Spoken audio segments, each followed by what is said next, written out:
দর্শক, ধানের খোল পচা রোগটি বর্তমানে পৃথিবীতে মোস্ট ইকোনমিক্যালি ডিস্ট্রাকটিভ ডিজিজ হিসেবে আবির্ভূত হয়েছে। তো এই ধানের খোল পচা রোগ আক্রমণের ফলে দেখা যায় ধানের ফসল 25 থেকে 50% পর্যন্ত লস হয়ে যেতে পারে।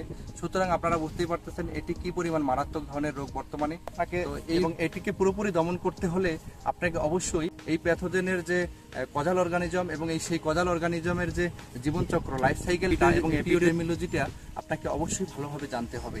তাছাড়া এই রোগকে নিয়ন্ত্রণ করা সহজে সম্ভব হবে না। দর্শক, কৃষি হসপিটালের পক্ষ থেকে স্বাগতম। আশা করি আপনারা সবাই ভালো আছেন।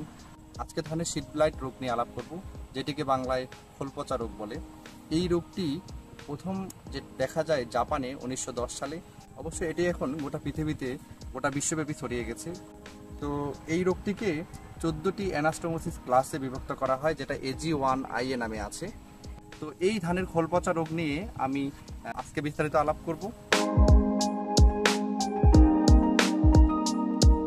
দর্শক, আমরা আজকে আছি স্কয়ার কোম্পানির পঞ্চগড় ধানের প্রজেক্টে। এখানে প্রায় 33 একর জমিতে ধান আবাদ করা হয়েছে, মিনস 100 বিঘা জমিতে প্রায় এখানে ধান আবাদ করা হয়েছে। তো আমার সাথে আজকে উপস্থিত আছেন স্কয়ার প্রজেক্টের মাঠকর্মী মোহাম্মদ জাহিদ হোসেন। আমরা দুজন মিলে ধানের জমিগুলো দেখার সময় হঠাৎ করে একটা রোগ দেখা গেল, সেটি হলো ধানের খোল পচা রোগ। ধানের খোল পচা রোগ হলো ইংলিশে বলা হয় সিড ব্লাইট, যেটি বর্তমানে পৃথিবীতে খুবই মারাত্মক একটি রোগ।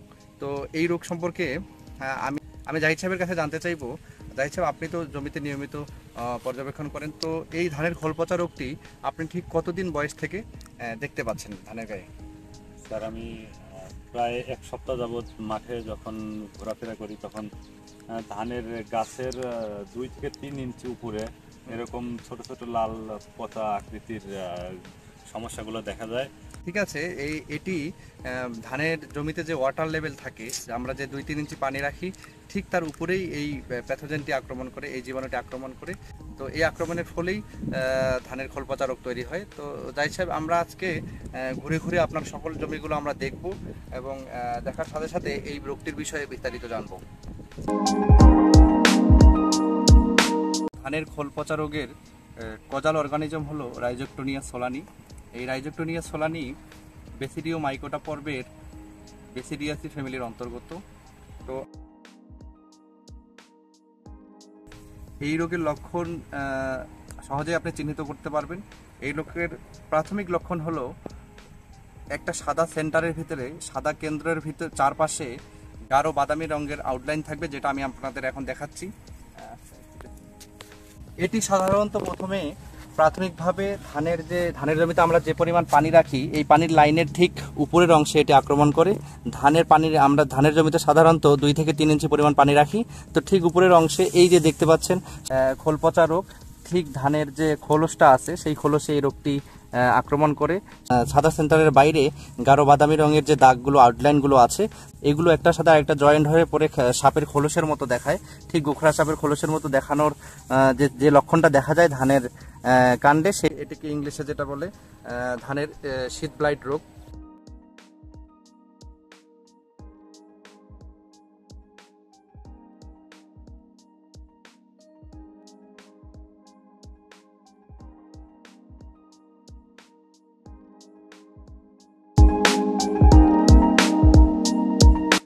দর্শক, এই রোগের কজাল অর্গানিজম রাইজোক্টোনিয়া সোলানি। রাইজোক্টোনিয়া সোলানি উপযুক্ত আবহাওয়ায় হাইফি এবং এক ধরনের স্ক্লেশিয়ামের মাধ্যমে এই রোগটি তৈরি হয় এবং পরবর্তী পার্শ্ববর্তী গাছে ছড়ায় যায়। তো হাইফি দেখতে হলো সুতার মতো। এটি প্রাথমিকভাবে একটা খোলসে তৈরি হয় এবং পরবর্তীতে বাতাসের মাধ্যমে বা বিভিন্ন পানির মাধ্যমে অন্য অন্য খোলসে ছড়িয়ে যায়। আরেকটি যে স্টেজ আছে সেটি হলো এসক্লোরসিয়া। এটি হলো যে এর পারফেক্ট স্টেজ হলো থানাফোরেসিস কিউকামেরিস। এটি দেখতে পাউডার মতো এবং পরবর্তীতে এটি আস্তে আস্তে পাতা এবং অন্যান্য ধানের খোলের ভিতরে ছড়িয়ে যায়। এই প্যাথোজেনের বায়োলজিটা হলো এটি সেক্সুয়াল রিপ্রোডাকশনের ক্ষেত্রে উচ্চ আর্দ্রতায় বেসিডিয়া 4টা করে। দর্শক, অ্যাসেক্সুয়াল রিপ্রোডাকশনের ক্ষেত্রে আমি বলবো এই জীবাণু রাইজোক্টোনিয়া সোলানি কোনো ধরনের অ্যাসেক্সিয়াল স্পোর তৈরি করে না। তো এই জীবাণু মাইসেলিয়া বা স্ক্লেরসিয়া দ্বারা আক্রান্ত হয় এক ধরনের হাইফি বা সুতার মতো নিডেল লাইক স্ট্রাকচারের মাধ্যমে। এই হাইফি আবার বিভিন্ন ভাগে বিভিন্ন সেপ্টাম দ্বারা বিভক্ত করা থাকে। এই সেপ্টামগুলোতে একটি করে পোর থাকে এবং এই পোরের ভিতরে মাইটোকন্ড্রিয়া বা মাইসেলি বা সাইটোপ্লাজম যেগুলো মুভমেন্ট করতে চলাচল করতে দেখা যায়। রোগটি তৈরির প্রধান কারণ হলো দিনের বেলা উচ্চ তাপমাত্রা, রাতের বেলা কম তাপমাত্রা অথবা শীত পড়তেছে এবং পাশাপাশি হিউমিডিটি 95%-এর উপরে হলে সাধারণত এই খোলপাড়া রোগটি প্রাদুর্ভাব জমিতে দেখা যায়। দর্শক, এই রোগটির ডিজিজ সাইকেল বা এপিডেমিওলজি সম্পর্কে আমি আপনাদের এখন জানাবো। দর্শক, যেহেতু মাইসেলি বা সেপ্টাম বেঁচে থাকে পূর্বের বছরের ময়লা বা ডেব্রিসে, তো এই ক্ষেত্রে ফসল থাকাকালীন বা হারভেস্টের সময় এই রোগের এক্সপ্লোরেশনগুলো মাটিতে পড়ে যায় এবং এটি একটি সার্ভাইভাল স্ট্রাকচার তৈরি করে তার বডির ভিতরে, মানে বেঁচে থাকা সহনশীল একটি কভার তৈরি করে, যার ফলে সে 2 বছর পর্যন্ত জমিতে বেঁচে থাকতে পারে। এজন্য এটিকে সয়েল বর্ন ডিজিজও বলা হয়, মাটিবাহিত রোগও বলা হয়। ধানের পাতার টিপ দিয়ে অথবা স্পেশাল বিভিন্ন ধরনের ছিদ্র দিয়ে এটি ধানের পাতায় প্রবেশ করে। এরা ধানের গাছে প্রবেশের পর এক ধরনের স্পেশাল এনজাইম তৈরি করে, যেগুলো ধানের কোষের ওয়ালগুলোকে ভেঙে দেয়। ভেঙে দেওয়ার ফলে বিভিন্ন টিস্যুগুলো একত্রিত হয়ে কলোনাইজেশন তৈরি করে। এই কলোনাইজেশনের ফলেই খোল পচার লক্ষণ বাইরে প্রকাশ পায়। তো যখন টেম্পারেচার 28 থেকে 32 ডিগ্রি পর্যন্ত থাকে এবং হিউমিডিটি 95%-এর উপরে থাকে, ঠিক সেই সময় মূলত এই জীবাণুটা গাছের ভিতরে সহজেই ইনজেক্ট করতে পারে, মানে ঢুকে যেতে পারে। বিশেষ করে ভুট্টা ফসল পূর্বের বছরে থাকলে ভুট্টা ফসল থেকে বেশিরভাগ ক্ষেত্রেই এই জীবাণুটি, এই প্যাথোজেনটি ধানের ভিতরে চলে আসে। আরও বিভিন্ন কারণে আসতে পারে। একটা হতে পারে ডেন্সলি প্লান্টেড যদি করা হয়, যদি স্পেসিং দূরত্ব যদি আমরা ধান থেকে ধানের দূরত্ব 7-8 ইঞ্চির কম রেখে দেই বা লাইন থেকে লাইনের দূরত্ব 7 ইঞ্চির কম রেখে দেই, তাহলে ঘন ট্রান্সপ্লান্টের কারণেও এই রোগটি দেখা যায়। অথবা যদি আমরা অতিরিক্ত নাইট্রোজেন, ওভারডোজ নাইট্রোজেন ব্যবহার করি, সেক্ষেত্রেও কিন্তু এই প্যাথোজেন তৈরির সমূহ সম্ভাবনা ধানের জমিতে দেখা যায়। খোল পচা রোগটি মূলত ছড়ায় বাতাসের মাধ্যমে। একবার যখন এটাতে স্ক্লেরোসিয়া বা হাইফি তৈরি হয়ে যায়, সেটি বাতাসের মাধ্যমে অথবা যে আমরা সেচ দেই ইরিগেশনের সময়, সেই পানির মাধ্যমে এক গাছ থেকে আরেক গাছে ছড়াই যায়। আরেকটা মাধ্যমে এটি ছড়াইতে পারে। তারপরে এই রোগটি মূলত দেখা যায় 30 থেকে 40 দিন বয়সে। তো সেই সময় মূলত আমরা জমিতে নিড়ানি দিই। তো নিড়ানির সময়ে গায়ের সংস্পর্শে এসে, মানুষের গায়ের সংস্পর্শে এসে এক গাছ থেকে আরেক গাছে ছড়াই যেতে পারে। রোগ ব্যবস্থাপনার বিষয়ে আমি এখন বলবো। কিছু বিষয় মাথায় রাখলে এই রোগটিকে সহজে ওভারকাম করা যাবে। ধানের খোল পচা রোগ দমনের ক্ষেত্রে সবসময় সতর্ক থাকতে হবে। ধানের গাছের বয়স 30 দিন থেকেই এটা খুব খেয়াল রাখতে হবে। সাধারণত এই রোগটি দেখা যায় ধানের গাছের বয়স যখন 30 থেকে 40 দিনের ভিতরে থাকে এবং জমিতে পানির পরিমাণ 2 থেকে 3 ইঞ্চি পরিমাণ পানি থাকে, সেই সময় মূলত এই রোগটির আক্রমণ বেশি দেখা যায়। এই রোগটিকে দমন করতে গেলে এটি মূলত সয়েল বর্ন ডিজিজ। পূর্বের বছরে যদি এই জমিতে ভুট্টা করা হয় অথবা সয়াবিন অথবা অন্য কোনো পূর্বের ধানের কোনো ফসল পচা অবস্থায় থাকে, সেগুলোতে এগুলো সহজেই হলো যে বেঁচে থাকতে পারে। তো সেই ধরনের ময়লাগুলো পরিষ্কার রাখতে হবে জমিতে। এখন পর্যন্ত পুরোপুরি শীত ব্লাইট রেসিস্ট্যান্ট ধানের ভ্যারাইটি বের হয়নি। তো তারপরে একটি বিষয় ছিল যে বিভিন্ন সময় দেখা যায় যে ইনব্রিড ভ্যারাইটির চেয়ে সবসময় হাইব্রিড ভ্যারাইটিগুলো বেশি রেজিস্ট্যান্ট, অথবা মধ্যম মানের ধানের দানার ভ্যারাইটিগুলো বড় ধানার ভ্যারাইটির চেয়ে বেশি রেজিস্ট্যান্ট। এবং এই ক্ষেত্রে লক্ষণ জমিতে দেখা দিলে সেক্ষেত্রে অবশ্যই, তো দর্শক, আপনারা যদি প্রাথমিকভাবে এই রোগটিকে প্রতিরোধ করতে চান, এই রোগটি ধরার ঠিক আগেই জমিতে কার্বেন্ডাজিম গ্রুপের যে কোনো কোম্পানির কম দামের ওষুধ ব্যবহার করলে সাধারণত এই রোগটি আসে না।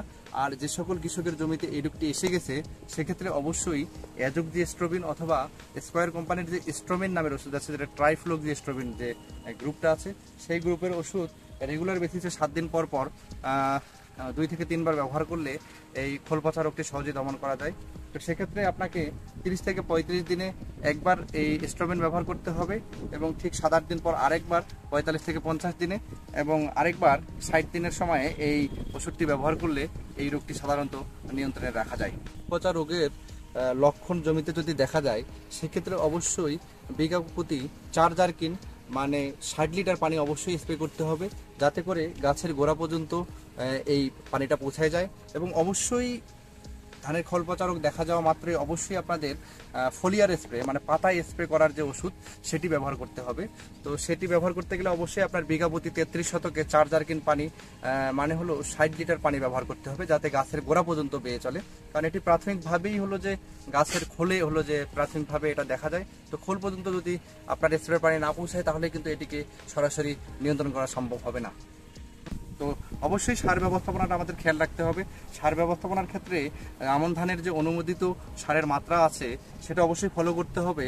বিশেষ করে খেয়াল রাখতে হবে ইউরিয়া সারের ব্যবহারের ক্ষেত্রে।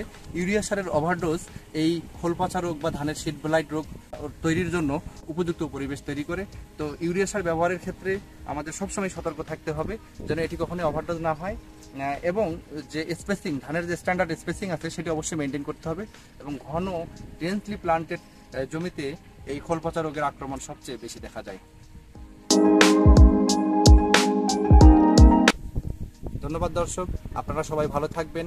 আবার দেখা হবে নতুন কোনো ফসলের নতুন কোনো ভিডিওতে নতুন কোনো রোগবালাই নিয়ে। সে পর্যন্ত সবাই ভালো থাকবেন, কৃষি হসপিটালের সাথে থাকবেন।